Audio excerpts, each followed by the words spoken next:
Okay, we'll go ahead and get started. Good afternoon, everybody, and welcome to the COVID-19 webinar by Tryon Medical Partners. This is the April 9th session, which will be recorded and posted on the Tryon Direct website. I'm Patrick Brady, Senior Vice President at Tryon Direct, responsible for business outreach. We have attendees again today from across the state, many repeat participants, and we welcome everyone today. As we get closer to the peak for North Carolina, we will continue to use the webinar as a call to action for you as business leaders. We feel that obligation to you and to our state and communities. We highly encourage you to ask questions as we go throughout the hour, either by chat or you can hit *6 if you are on your phone. Through our COVID-19 task force, which is made up of medical, business, employer, and financial expertise, we have two ways that we want to serve you. One is through this webinar, which is every Tuesday and Thursday from 4:30 to 5:30, and through our task force, which is at tryondirect.com. If you're on the webinar, it's TRYON direct.com. If not, I'll share that again for people on the phone at the end. The agenda for today is up on the screen for those of you that can see it. We're going to get a current medical perspective. Dr. Dale Owen, our CEO of Tryon Medical Partners and practicing cardiologist, is going to take us through these topics that you see listed here. So latest information, we always try to update you, anticipating and enduring the peak. Dale has talked about that in the past. And then what is happening in the health system, hospital capacity, clinical trials, and what next? What comes after things start to settle down from what we're experiencing today? And then finally, we'll end with some updates from the COVID-19 task force. You see here again how to unmute yourself if you're on the phone, *6, and join the chat, please. We encourage you to do that. Also on the call, we have Gaston Gage, our Chief Strategy Officer at Tryon Medical Partners, Stephen Gage, PhD and organizational psychologist at Gage Benefit Advisors, and Granger Pierce, labor attorney at Benoit, Reutlinger, Adams, and Pierce. The audio for today and the slides will be posted to the Tryon Direct website. It's probably going to be Monday. And the format today will follow the same as what we've done in the past. So we'll do roughly 30 minutes of information shared, and then we'll save plenty of time for questions and answers. So please do interact with us. We really want to make this productive for everyone on the webinar. And with that, I'll turn it over to Dr. Dale Owen. Hello, can everybody hear me? Yes, a touch low, Dale, but we can hear you. Okay, let's see here. It says I'm full on, so maybe I just need to speak more at the mic. That would help. Okay, so a lot going on right now. We've been preparing for weeks and months, actually, to get where we are today. And I think that what we're seeing now is that the exponential rise in cases is starting to turn a little bit and not be so vigorous an ascent of that curve in cases. And as a result, we're starting to see it bend a little bit to the right now, like a lot of the other countries have. And I think there's no question, this is one-to-one relationship to social or physical distancing. It's been a critical piece to the whole problem. As we've talked about in the past, we have to starve the virus. We are the food for the virus, and our density and proximity to one another allows it to spread. So by the distancing, which everybody is so tired of hearing about, and it's not fun. And our biggest issue now is going to be maintaining it. So we've started it. Some states are doing better at it than others. Some states still haven't enacted a stay-at-home policy, which is baffling to me. But regardless, I'm sure they have their reasons. What we know is that this curve this exponential rise is starting to turn a little bit to the right. We're anticipating being able to get a peak sometime soon. Now, we thought we were going to get a peak in mid-April, several weeks ago, we thought that. And I think that that peak is being pushed out further and further and further because of the social distancing. And that's why you keep hearing people drawing out this peak a little bit longer and a little bit longer. At first, it was going to be right after Easter. Then it was going to be in the third week of April. Now they're talking about the very last week of April. And I think that's probably the most realistic. It may go out a little bit further than that if we get even better at social distancing and staying at home. We've clearly affected this virus, and we are starving it. Its food supply is drying up, and that's what we needed to do. That seems like an antiquated way to handle things because we're so used to medications and vaccines and things of that nature, but we don't have those yet. We'll talk a little bit about what's on the horizon in a little bit, but I want to talk a little bit about how long we think this peak is going to last. There's some slides. Kendall, do you have those about the peak? Yes, the slide is up on the screen. Okay, and I think it's really important to see that North Carolina is going to peak probably, late April, something of that nature, maybe early May, may last for a couple of weeks. But this is all based on various models. And I think if anybody remembers the last election, the models were wrong. The models in the presidential election were certainly wrong. The models in the Democratic election recently for the primaries were way off, had no idea that Biden was going to do so well.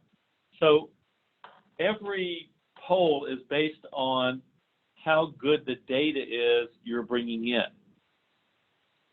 So this is one of the reasons that data becomes so important, is that hospitals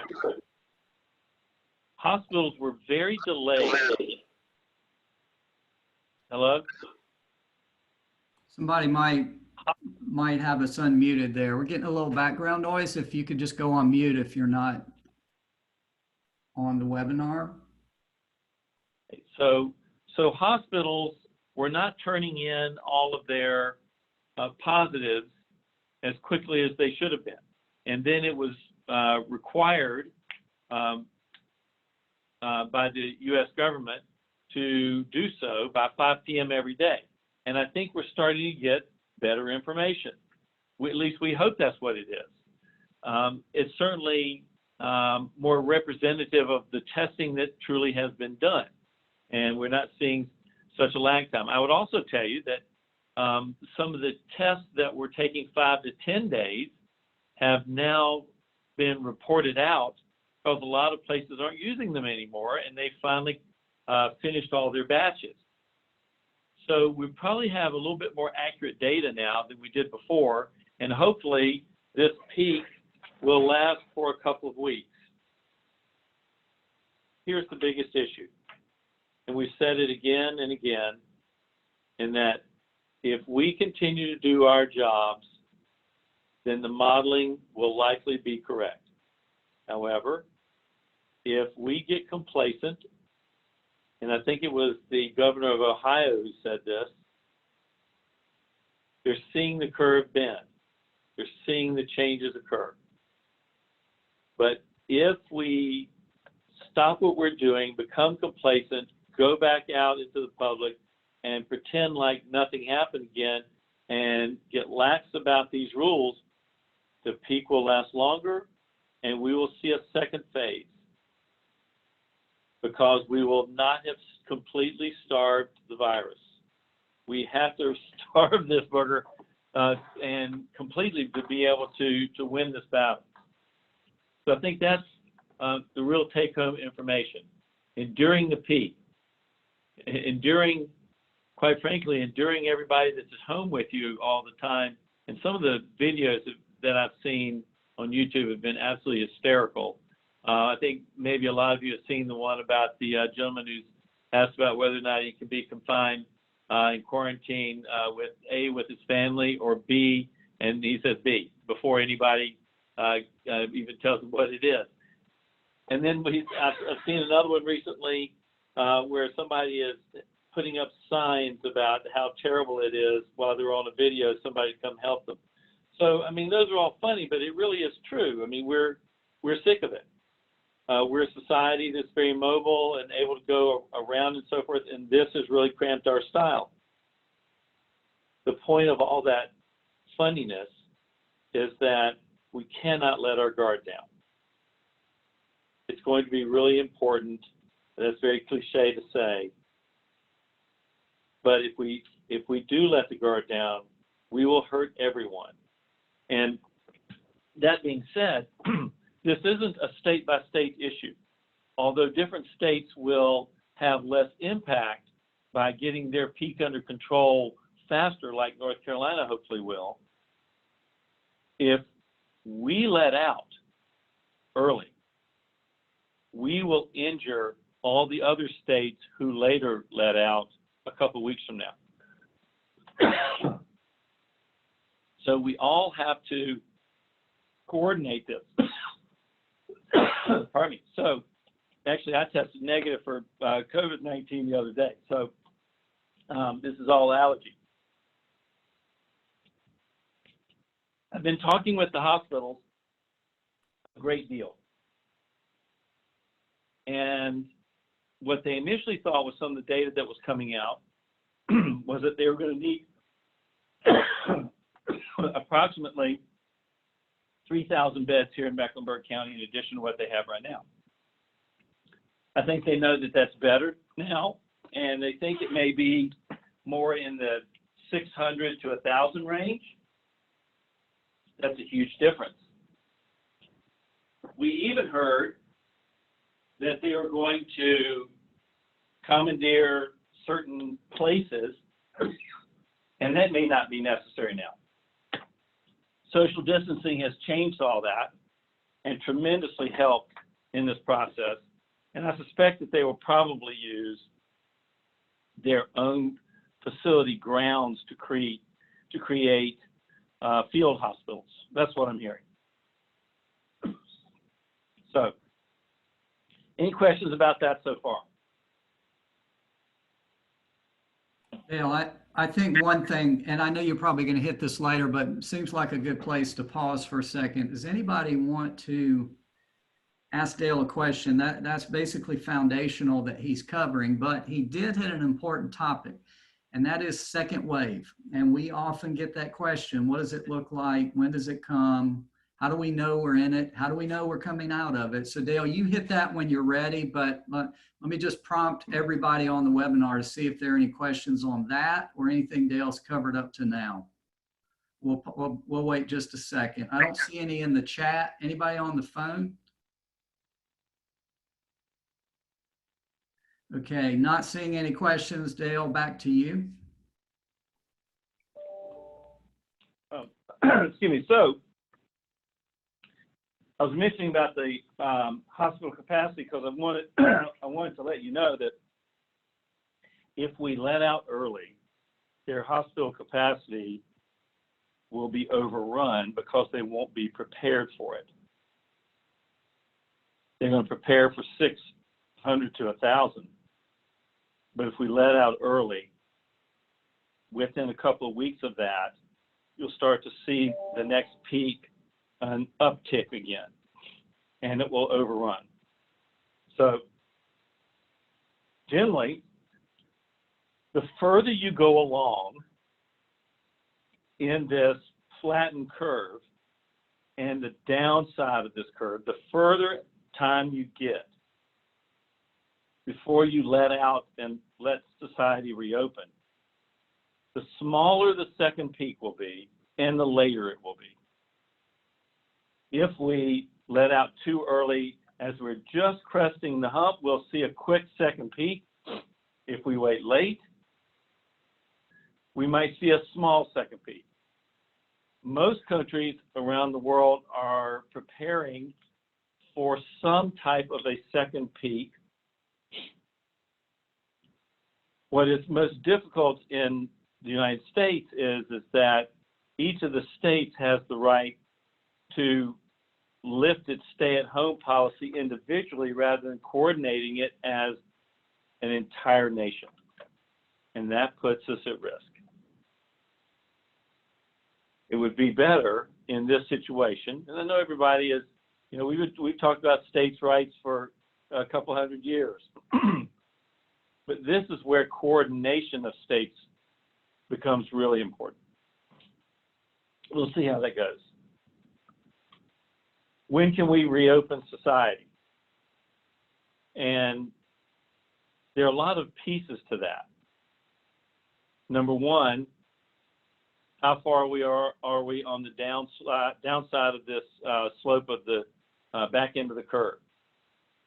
Number two, have we done enough research to know exactly where we are from an immunity standpoint?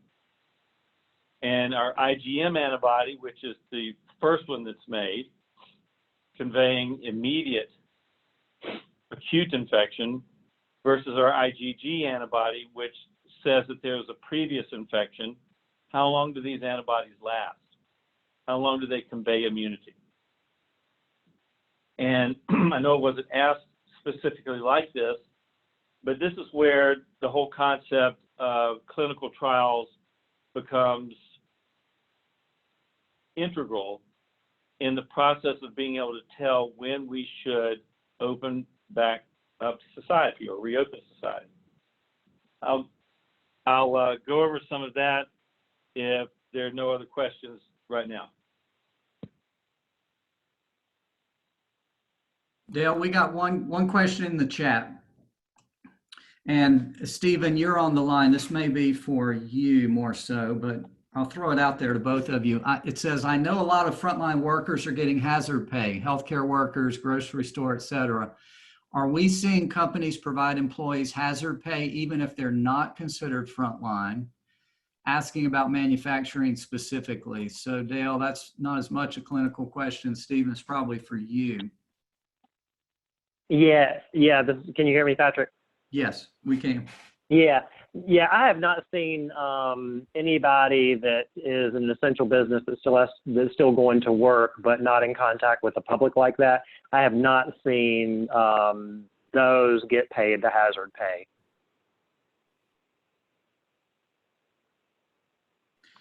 So I would add that in medical practice, practices like ours, when we're doing our COVID-19 satellite testing sites, we are paying a hazard pay. It is clearly a different job being in front of the patients. We have nearly 100 positive tests already. So that just being around it more, you have a higher incidence of infection, even if you are gowned, gloved, masked, and so forth. Because your technique has to be really, really good. If you let your guard down in front of the wrong patient, you might contract it. So we are paying the hazard pay, and I think that some other institutions, from a standpoint of hospitals, healthcare, are doing some of that. Good question. So The other anybody question else was want second to line. add? The other question to that was, are the second line people being given hazard pay? We've not done that. We've only paid the frontline hazard pay. All right, good.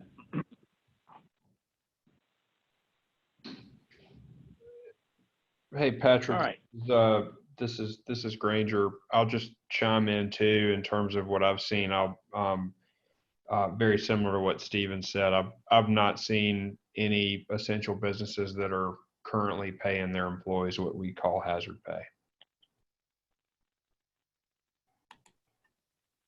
Okay, great. Thank you all.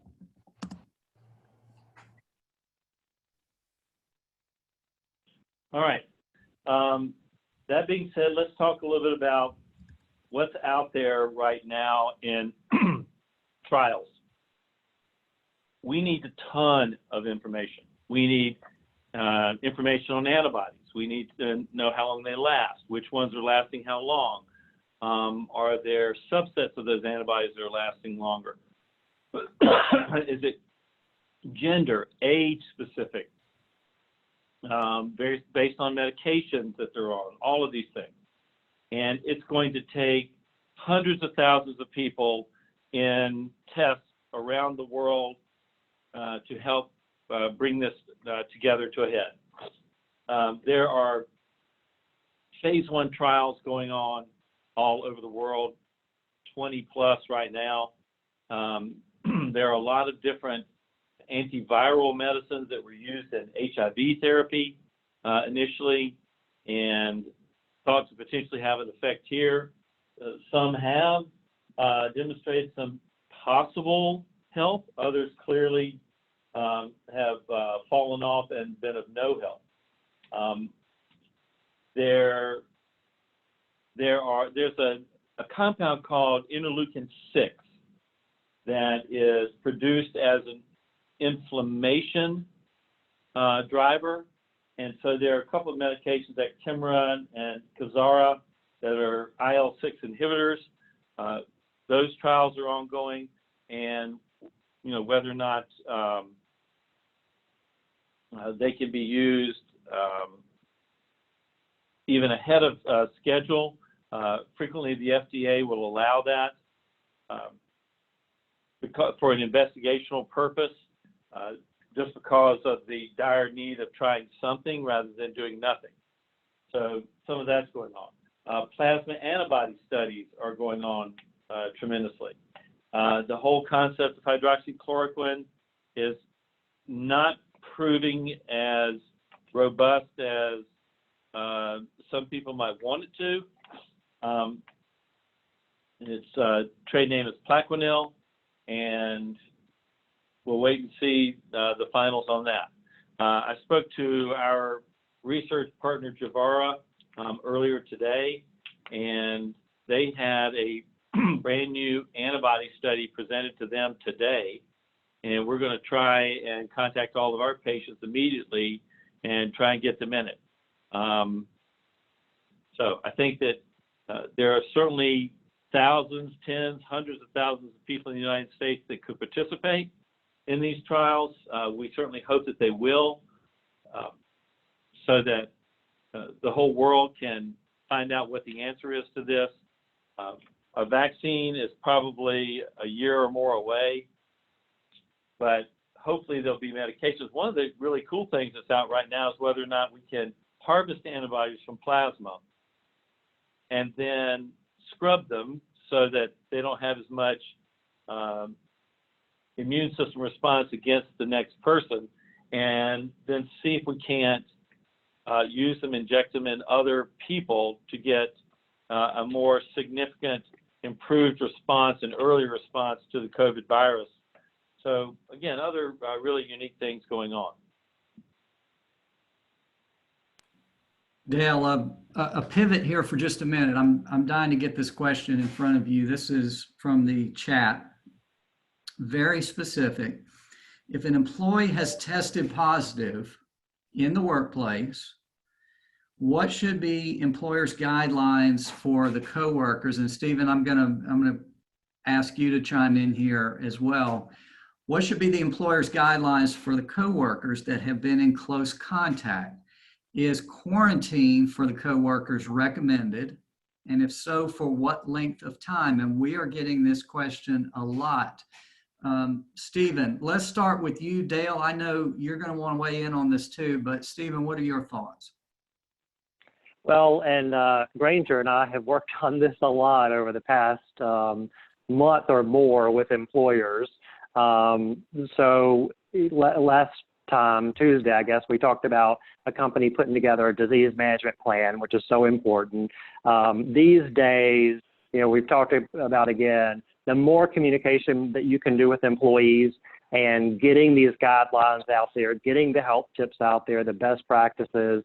The more you can do with that, the better off you're going to be. You're going to help employees feel safe. Fear is going to go down and all that stuff. So we really follow Dr. Owen's guidelines for the most part, and others around what to do in this situation, and put together all the documentation around that, how to, what to do with that person that's been, those people that have been in close contact, how long they need to stay away from work. All that's been documented and disseminated to employees so everybody knows what to expect. And in addition, I'll ask Granger as part of this, not only to comment on that, but Granger, I have not seen, this gets into the Families First Act as well in terms of the benefits that people may be entitled to in this case.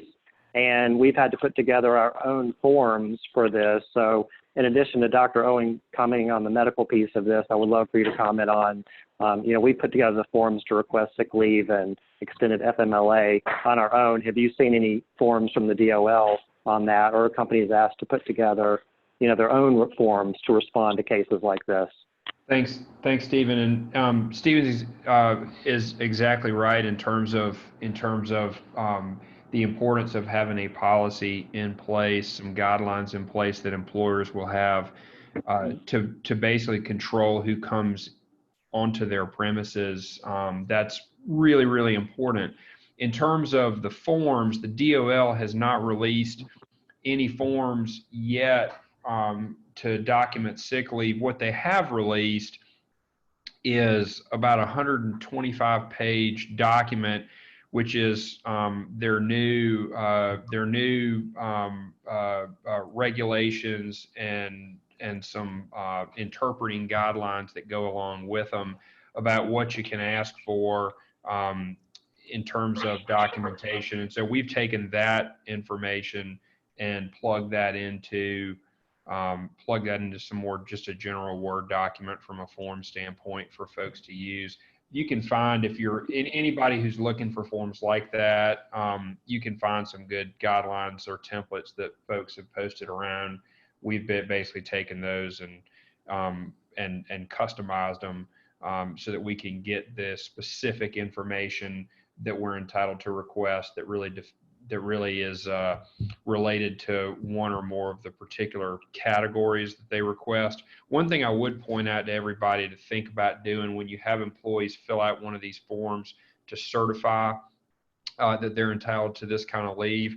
I know Stephen and I both have run into this, and Stephen, you can speak to this more from your standpoint too, but issues where there have been concerns about employees asking for leave under one or more of these provisions where they may not be entitled to it. So one thing I do think it's important to do is when you do use a form, the DOL regulations specifically provide that the employee can be required to sign the form. So what we've been doing is putting just a basic statement above the signature line to the effect of the employee certifies the information in the form is true and correct, so that if you do run into a situation later where you suspect potential employee abuse of one or more of these leave provisions, you've got some basis to deal with that from a disciplinary standpoint if you're in the unfortunate situation where that has to happen. Thanks, Granger. Yeah, so Patrick, I think you're hearing, yes, you need policies and procedures around this. You need forms that comply with the DOL. So, and we put those together. So now I'll switch it back to Dr. Owen and let him comment on the content of that form. So for employees that have been exposed, how long do they need to stay away from work? Well, thanks, Stephen. I'm actually going to turn it back to you. What are you telling people? You are really putting me on the spot. I am. I noticed that you handed that one back. But so you're at the front line. I'm not there at the time, so I'm interested in what employers are doing. Are they doing 14 days from an exposure, or what are they doing? Yeah. So we, first of all of our groups have a COVID-19 task force, that takes this in and, sort of helps make the final decision. But yeah, the guidelines are 14 days that we've generally documented from the beginning. And that was months ago when you started giving us this advice, along with others, that if you think you've had exposure, you need to stay away from work for 14 days. That's still the guideline. So how does that change potentially at any time? Well, one would be if, and probably the most important one, if somebody got tested with a PCR test when they were several days home after an exposure to someone who had it, that exposure is supposed to be 10 minutes face to face, within 6 feet, all of this. And, it's really hard to be certain of all that. So you've got the person with COVID at home, and you've got the 5 people, let's say, around them that shared, similar cubicles or desks and such, and now they're all at home and they don't have symptoms, and it's been 5 days. Well, the PCR test could be done to determine if they have COVID-19. Now, the guidelines right now also, however, state that we should be testing people who are more than mildly symptomatic. That probably goes by the wayside in a situation in which somebody's job is critical, not just to a company, but critical to the infrastructure of society. Police, fire, things of that nature. I can think of some others, but the armed forces, things of that nature. So those are some opportunities where you can use some of these tests that catch things as 2.5, 3 days after exposure. And if they're asymptomatic for a period of time, you could potentially get them back to work if they test negative for COVID-19. But it's generally not recommended across the board for any company unless they are vital to the infrastructure of the functioning of the community. All right, thank you all for that. If Connie, if you have additional follow-up on that, just jump back onto the chat. Does anybody else have questions? This is, we've been in discussions on this with many employers, including today. And so I know it's top of mind for people. If you want to use the experts we have on this webinar, please do so. And anybody on the phone, *6 to jump in.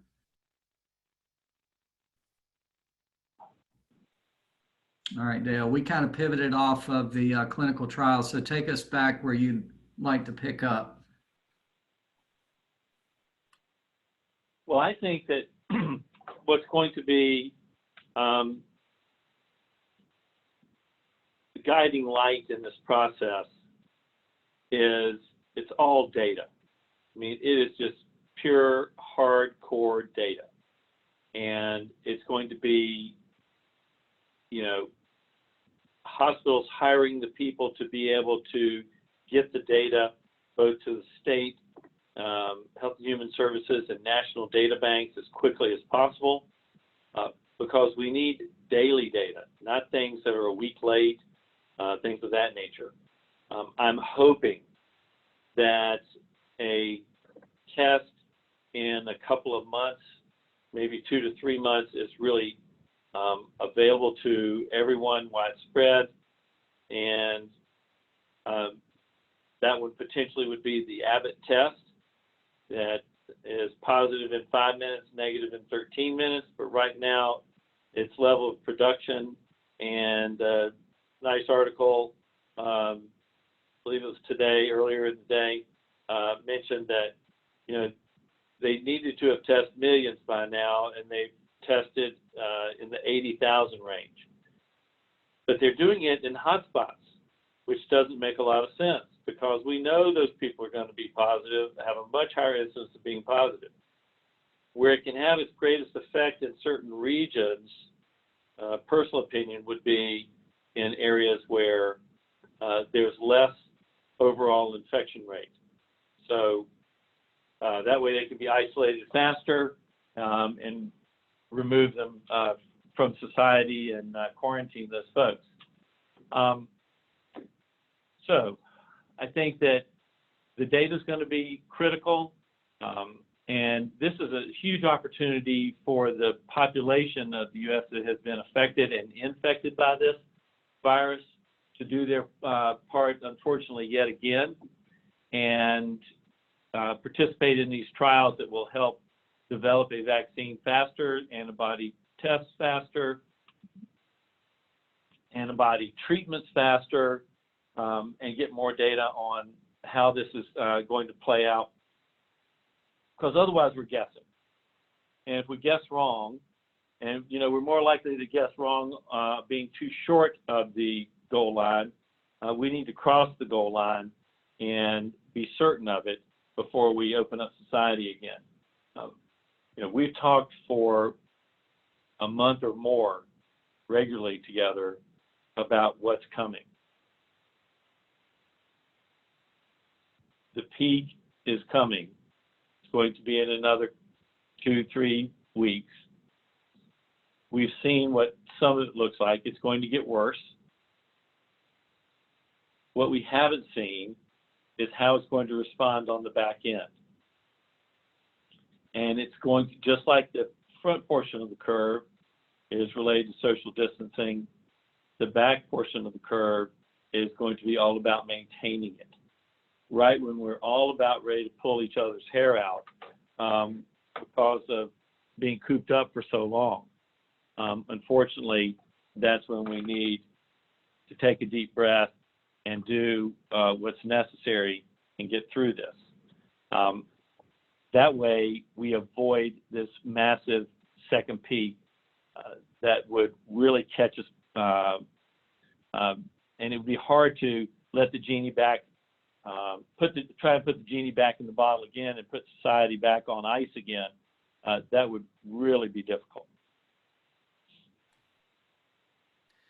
Dale, let's stay on that topic if we could. I think there's probably going to be some good questions, and certainly we've gotten a lot of interest. And some of this is, I know just what you see in your crystal ball, so some of it is personal insight here. But what does that look like once we get through the peak and start to come down? What do you think the healthcare system looks like? What do you think the migration back to some normal level, whatever that's going to be? What do you see, let's say a month, 3, 5, 6 months down the road? I think one of the interesting things is going to be, clearly, I'm in healthcare and in business of healthcare and so forth, and I can speak to that.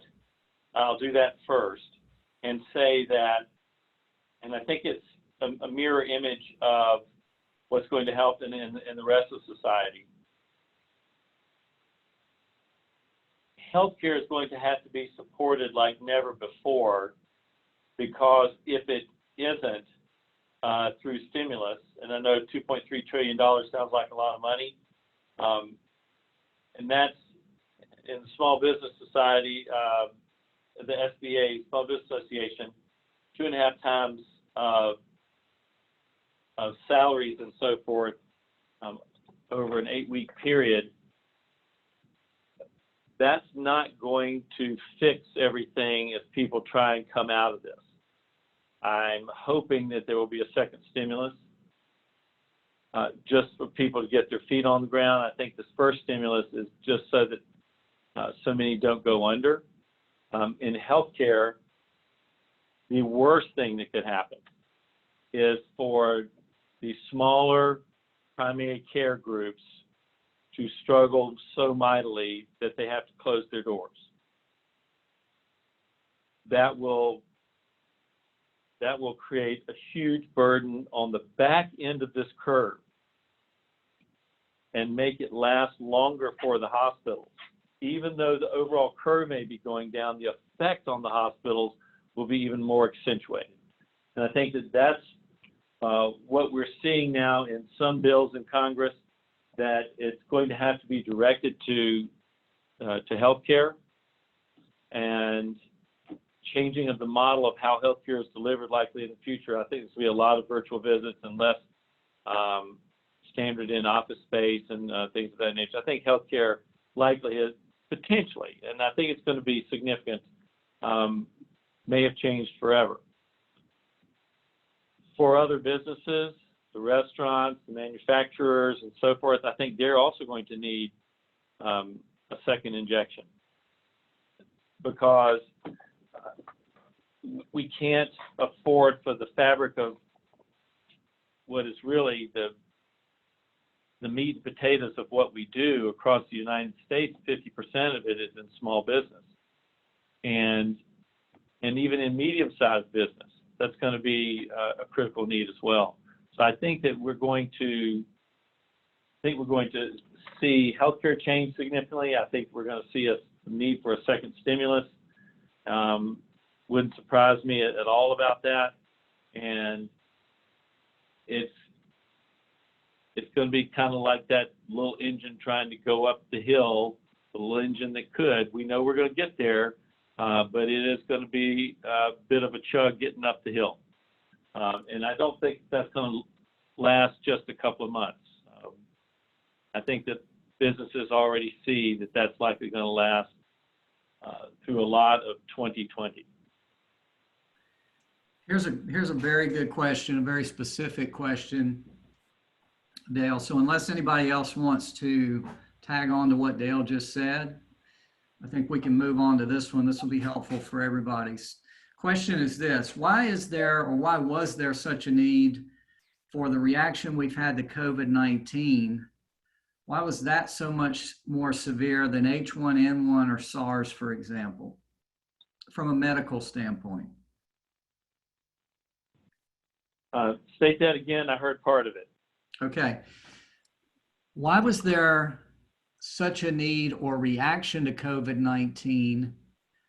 Why was that so much more severe than with H1N1 or SARS, for example, from a medical standpoint? So in other words, why was the reaction of the magnitude it was? Many of us didn't even really think about H1N1 or SARS. Well, I think worldwide we knew SARS was happening. It was devastating and all that. But why does it feel different now? Why is it so much of a greater magnitude than either of those others? Well, let's take SARS and MERS, SARS and MERS. SARS had a 10% death rate, and MERS had a 30% death rate. But they were much smaller populations, and they were able to be held within those populations in general.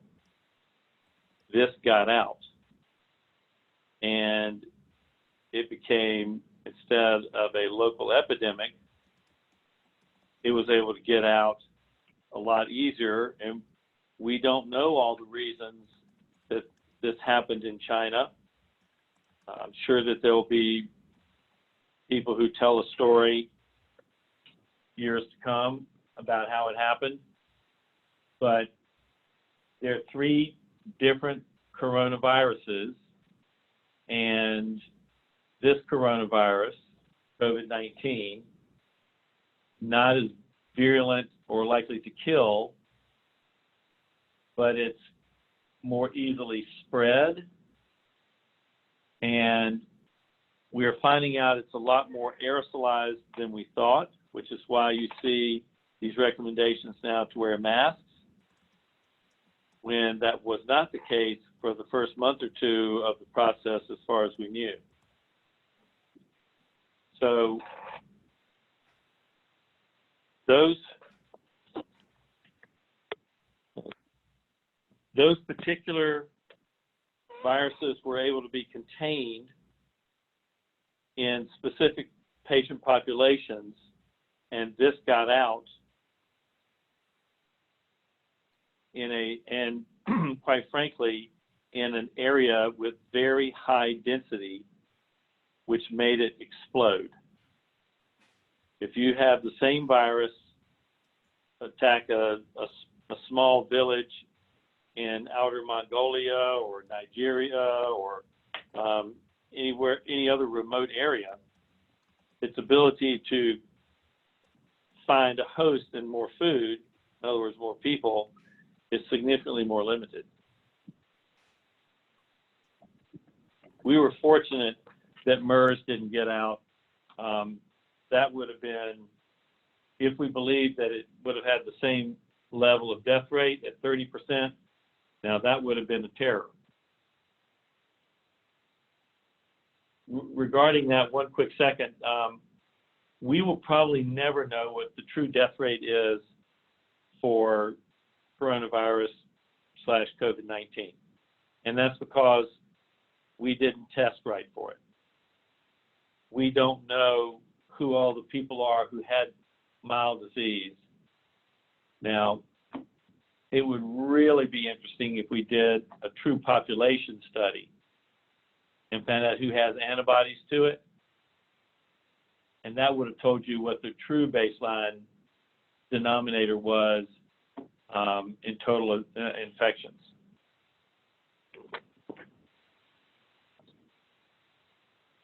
Okay, Dale, thank you for that. Let's see, anybody else want to jump on the chat here?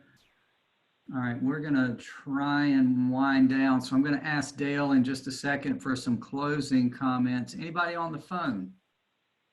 So if you're on the phone, *6, jump in for a question. Question for Dale, Granger, Stephen, myself. All right. Dale, no questions at this point. I would say parting thoughts from your perspective.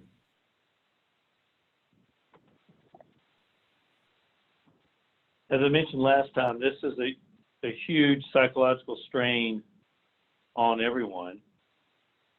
And this was where, unfortunately, when it looks like it's getting close to being over, that we've all got to put on our big boy and big girl pants and really gut it out for another couple of weeks beyond that if we're going to try and eradicate this virus and prevent a really significant second peak.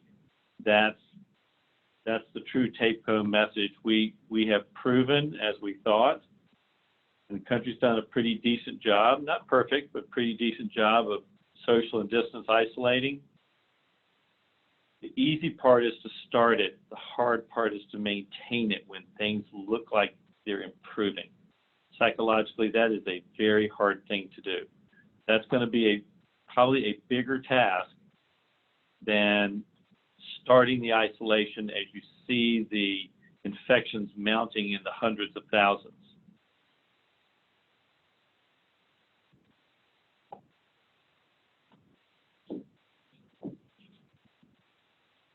And I think as Dale said in the last webinar, we totally understand. That's where a lot of people's psyche is right now. It's just, it's exhausting. We are in that maintenance phase of trying to just stay the course. And so Dale, thank you for that. I think if there are any words of wisdom for this group as we part from here as business leaders, it would be what? Stay the course and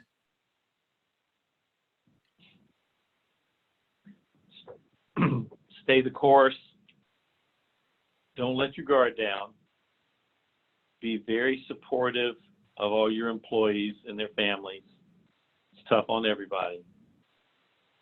And let everybody in your company know that it's all one family, and that it's not just the family that you live with, the family that you work with, it's the state you live in, the country, the world. And it's going to take everybody of all cultures and races and nations and areas of the world to act in unison. It starts with you and me.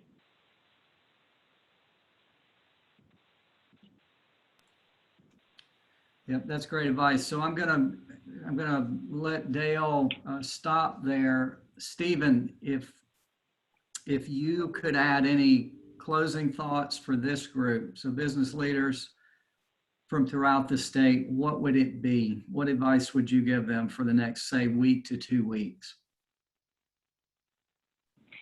Yeah, I would say empower employees. So if the employer just asks employees, hey, this is what we're trying to accomplish. The social distance, all the stuff that Dale is saying. This is what we're trying to accomplish. How can I help you do that? Engage the employees and being part of the solution, because they know their jobs. They know the contacts that they have with family members and all that stuff. Engage employees in the solution. Employers that do that, I've just seen them have much better outcomes.